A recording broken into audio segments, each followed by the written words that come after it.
Good Tuesday morning to you all. Hopefully you guys are doing great. We got another Watchmen update. We got some major news here. We got some good news.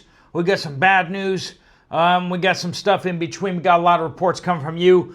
We got good news on the Ebola outbreak in the Congo, but the Minnesota scandal on welfare benefits being stolen and used for terrorism just got about 10 times worse. Russia is evacuating its citizens from Venezuela as the United States issues ultimatums to Maduro. Large number of flights across the United States canceled as we closed out the weekend, and U.S. airport closed after a flight slides off the runway. We got a major winter storm moving into the northeast, and Taiwan starting to fly U.S.-made F-16 fighter jets, and China is about to have a kitten over it. And somebody's apartment in this audience was saved by a fire blanket because of this channel. We got that and a whole lot more. Let's get into it. Welcome to the Poplar Report. I'm Steve Poplar. I'm an accountant by trade, and these are your updates. If you have something to share, make sure you use the word update somewhere in your comment. That does get it to the right place. We do want to thank our sponsor, Genesis Gold Group. Genesis Gold Group does a fantastic job. I've heard from so many of you guys who have moved forward with Genesis Gold Group to shift some or all of your assets, retirement account assets, over into precious metals, physical metals with your serial numbers on them. When you take distributions, you get them sent directly to you. If you want to find out more about that, if you have questions, if you want to just talk about that, Jonathan and his team would love to talk to you. There'll be a link at the end of the video.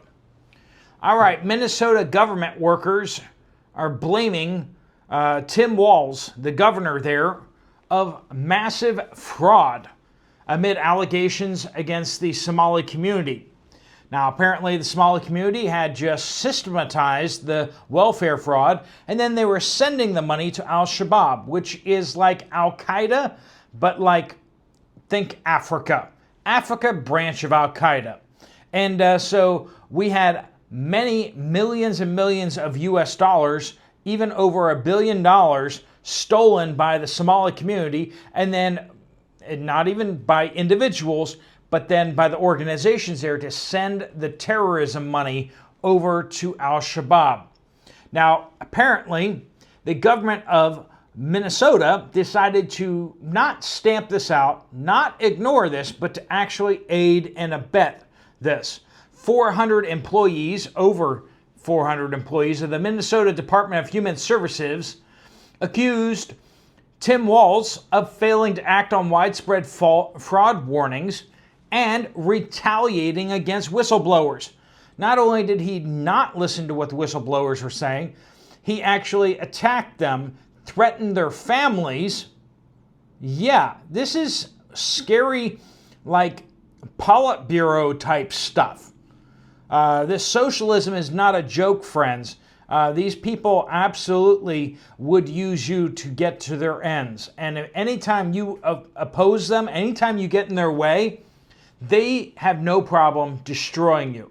The post by a bunch of these human services workers, now amassing over 38 million readings over on Twitter. It is going mainstream. The accusations and what this really means. This is all being laid at the feet of governor of the state of Minnesota. Massive fraud. There's also a lot more allegations that are coming out about that too, about ballots being purchased for cash and numerous examples of this. It's not looking good. Not looking good at all. Basically, everything that we kind of dreamed is exactly what is happening there. All right, Russia has announced that it will begin evacuating Russian citizens who are in Venezuela. Now, it's interesting because you're hearing some denials at the same time, but apparently they're quietly telling their citizens, we'll fly you out of Venezuela because it's about to turn into a war zone. While at the same time, the government of Russia is saying, of course we're not doing that. So, it all comes down to whether you believe what they're doing or whether you believe what they're saying. And it sure seems like they're trying to say that they're not evacuating their citizens, while at the same time they actually are. This is as the threats and the military buildup off the coast of Venezuela is getting real. A Delta plane has slid off the icy runway at Des Moines International Airport. They shut down the airport after that. This was late Saturday night, and they had it shut down for 12 hours, no flights in and out because of that. And this is just one of the hiccups that we saw over the weekend. More news is kind of coming out there. We had the A320 Airbus aircraft down across the board. It was just a bit of a nightmare as the winter storm was also going across America. Not all the planes slid off the end of the runway like this, but seeing similar type things where airports haven't shut down at least for a time. Ebola outbreak in Congo, Democratic Republic of Congo, is now over. I have to specify that because there's actually 2 Congos. Anyway, not that most Americans would know that. Anyway, Congolese health officials announced on Monday that the country has gone 42 consecutive days without recording a new Ebola case. I mean, that's almost as good as most other countries out there. Most other countries have gone quite a bit longer without an Ebola case, but we're all happy with that. Hopefully that's because there aren't any cases and not just that they haven't reported any. The outbreak was declared on September 4th after the disease was identified in the Bulape health zone in the Kasai province, with the country's first outbreak since 2022. Out of a total of 64 cases, 45 people did not survive and the other 19 did recover. President Trump has given an ultimatum to Nicolas Maduro, the president of Venezuela, as land operations apparently loom. President Trump said he's going to make an address to the American people at 2 o'clock this afternoon. This may have something to do with Venezuela. We don't know. But there have been intense discussions at the White House over what to do with Venezuela, and apparently the Venezuelan government seems pretty convinced that the United States is planning to invade. The fact that Venezuela is talking about invasion plans and multiple strategies to fight back, well, it's interesting that there are 2 main strategies to fight back against American invasion is not to directly oppose American forces coming in, but rather to start a guerrilla warfare campaign to make the country ungovernable. So they're stockpiling weapons up in the jungle. They are preparing to launch an insurgency, and they're trying to get their best special forces and troops out of their uniforms in order to hide amongst the populace. This is not stuff countries do when they think that they can actually not get invaded. They seem to be pretty convinced that they're about to get invaded. Some of the ultimatums apparently were for Maduro to immediately step down, and he would be given safe passage with his family out of the country. He rejected that. He tried to negotiate further, and the United States apparently is not really willing to negotiate with Maduro because I don't know. They say he's not a legitimate government, but of the governments out there, I don't know. I wasn't there for the election, but anyway, Taiwan, moving over to Taiwan, they are saying that test flights of the U.S. F-16V fighter jets built for Taiwan will start this month. So they're going to start flying F-16Vs around all over the place. And you can just imagine how China is about to have a major kitten over this. They are going to they're going to have multiple kittens. They're going to have a whole litter over this thing. I expect them to launch military drills around Taiwan within the coming hours. They are not going to be happy about this. Every time selling fighter jets by the U.S. government to the Taiwanese come up, China really throws a hissy fit over it. And looks like they're going to do that again. It's an $8 billion deal for 66 warplanes. It was approved by President Donald Trump in his first term, with the delivery schedule for 2026, next year, to begin. Now, apparently they are behind schedule, so it's going to take, they're not going to be able to deliver all of them in next year, but they're going to start delivering them and flying them, some of the trainers and stuff, this in the coming weeks here, before 2026. Paprika Pauline says, I live in Northern California and called my local store, Raleigh's, and asked the meat department where their beef comes from, and he said Harris Ranch. I asked him if they sourced it out of the country, and he laughed and said absolutely not, to look it up. I advise everyone to call and ask and do some research, as I will be doing. Ask where your beef's coming from, ask where your meat's coming from. A lot of beef in the U.S. does come from the U.S. Not too much beef does come from out of the country. Part of that is due to USDA rules as well as inspections and stuff. It's actually cheaper for them to bring the live animals into the country and then pasture them for a while and then slaughter them in the United States.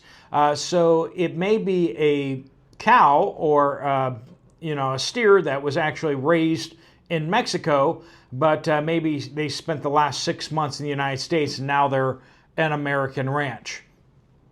Anyway, I'm just telling you what the to-do is about that. That is the kind of stuff that happens.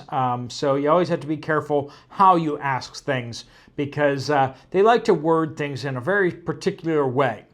Anyway, Kenneth says, coming back from Austin, Texas to Memphis, 2 flights to Chicago were canceled. Over 300 people were frantic there. When we got back, a flight from Chicago to Memphis had been canceled. Our flight was delayed an hour and our gates switched 3 times. Thanksgiving weekend is always crazy travel, but this weekend was even worse than normal.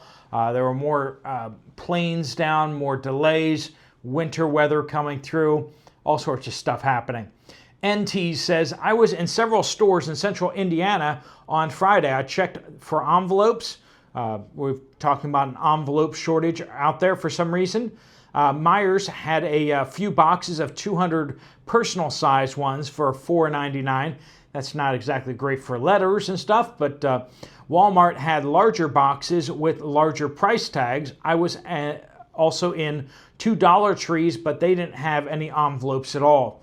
Fortunately, I have some and will be using them carefully. I will be handing out Christmas cards to families with gift cards or maybe cash in them this year. Yeah, you don't want to put those in the postal service to be driven around by someone who has a non-domiciled CDL. Anyway, they say also, I will wrap their cards up with wrapping paper and save the envelope for other uses. I may do the same thing with some friends I see that I exchange cards with. Also, I was looking for powdered laundry detergent when I was out. Myers had Tide, Gain, and Arm & Hammer. I went with the Zote and Fells Naphtha route. I have a small unopened box of Gain on my shelf and a large bottle of liquid laundry detergent. I wish I had known more that the powder was better when I purchased the liquid.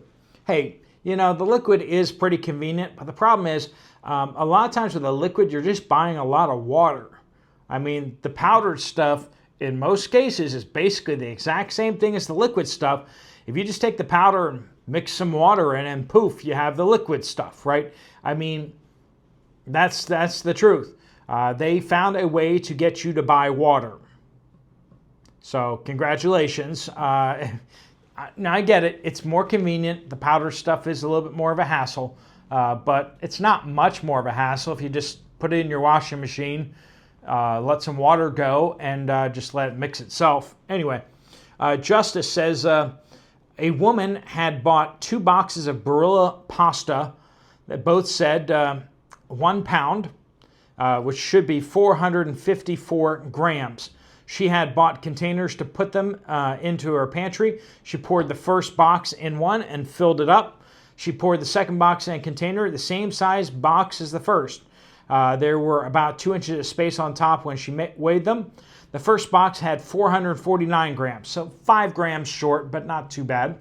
The second box was the newer box, had 342 grams. That's over 100 grams short. That's a big deal. That's not a small thing. It's like a 20-25% reduction in amount in the box. The newer box was also larger than the older box. We are being lied to. Sure are. We sure are. He-Ho says, I was given 2 home-raised chickens to process this weekend.